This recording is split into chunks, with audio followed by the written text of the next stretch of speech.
here behind me is an example of a Winterburn holly. This is a Nellie Stevens holly. Many Nellie Stevens hollies got Winterburn in Pennsylvania this year.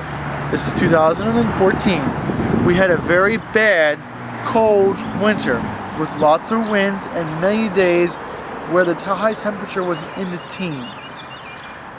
When you see trees like this, it is something to be concerned about, and you should monitor it. There is a couple things you can do. The first thing to do is a lot of people like to take off the dead leaves.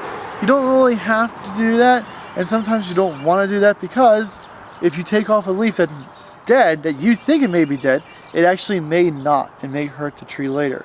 The best thing to do is to wait for a little bit later in the spring to see which leaves are actually good and which leaves are actually bad before you remove anything. The next thing you can also look at is that this one here, it has lots of green stems on it. And when you have green stems, there's a chance that the buds may still be alive. So don't remove stems that are green.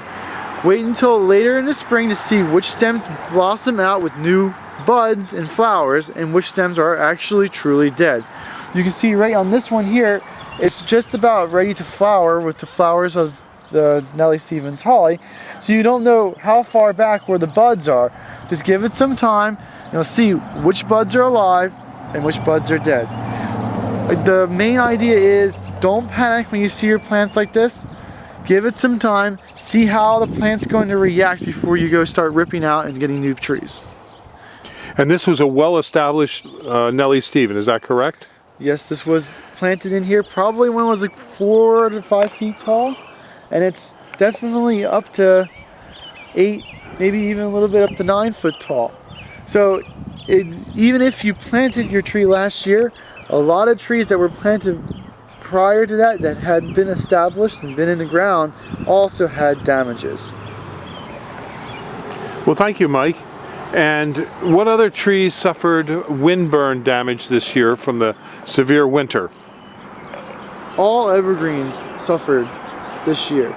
It doesn't matter whether it was a spruce, a pine, a holly, a skip laurel, yew, they all got hurt with this really bad wet winter.